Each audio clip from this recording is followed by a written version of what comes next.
Let me first thank the African Development Bank and African Union and the UDA and EPAD for organizing this very important debate and event, and for sharing with us a very rich report that touches on two important dimensions of Africa today and Africa for the next couple of years, actually trajectory back into, say, the next 10 years.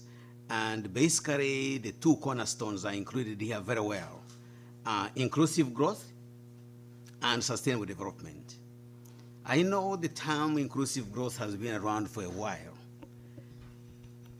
but it is important to refocus on it because we have walked the journey, but we still have a long way to go in terms of inclusive growth on the African continent. The inclusive growth narrative started from realizing that Africa has more headroom than the rest of the world. That West Africa has headroom to grow at 7%, 8%, 10% per year for say, the next 30 years. Most of the countries around the world, especially the industrial countries, do not. They can only grow, say, 2-3%.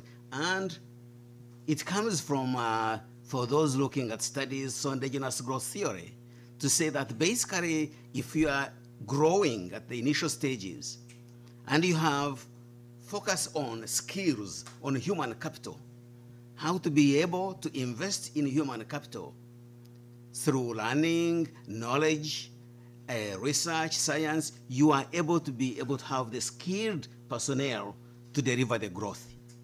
And I think it is very imperative in terms of the strategies forward to encourage many African governments, all of them, to actually invest in human capital and to be inclusive in investing, not only overall gender emphasis in the youth, and also to retrain those who trained, say, 10 years ago, because human capital building is a continuous game.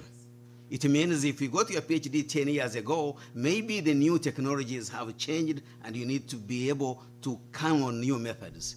And that becomes a fundamental emphasis number one in terms of retraining and building the growth. That would mean that you are able to embark on a growth that is cutting across Africa more than 50%, more than 50% higher than the current trends. So maybe 6%, 7%, 8%, and even 10%, just as was demonstrated a couple of years ago for African countries, and that included Botswana, by the way, and also for some of the Asian tigers, as they used to call them.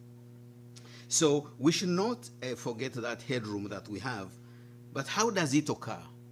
There are other imperatives, and I think that is sustainable development angle. The sustainable development angle is that it's not enough to grow at 7 and 8% just only for 2 years and stop. The momentum has to continue, and I'm glad this is just kept in the report. But how does the momentum continue? How does it occur? Well, we know the channels. The first one is investment. And the investment, you can use actually the national investment into a country, okay, from the savings, but you can also investment of other countries, that you attract the investment of other countries into your own countries.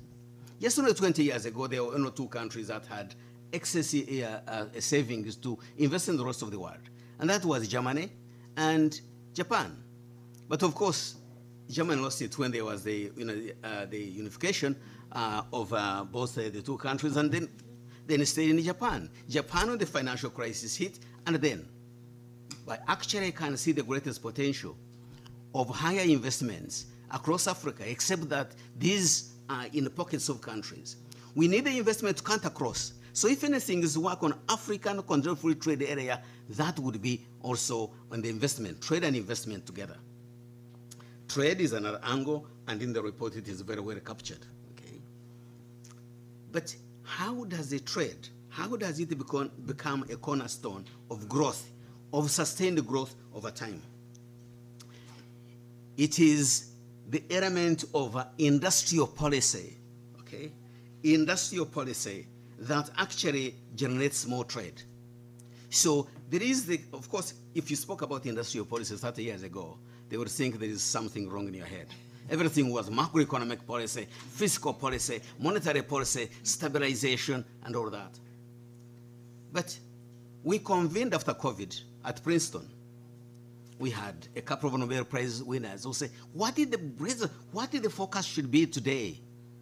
And everybody resounded and say, industrial policy. Because during COVID, there was no production. All stockpiles of goods were consumed. And there was a need of kickstarting growth, both industrial and also in developing countries. And everybody woke up. Industrial policy, focus on it. For Africa, it is also doing but too, agricultural processing type of industrialization, even for the countries that do not have the technology. Now, industrial policy calls upon another element that is important for growth, okay?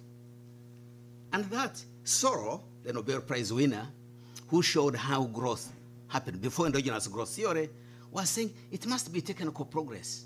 And ask the question, but where does technical progress come from? Does it drop down from heaven, like manna from heaven in the Bible? You know, the answer was, it's exogenous. We now know where it is from. It is from innovation and technology. It is technology and innovation. For Africa, for the African countries, how do we unlock the digital potential and technology potential to be a basis for growth? That's the question I put before you. I think this report focuses on very critical points, and I think if we dig deeper, this will be for discussions coming on for the next 10 years and above. Thank you.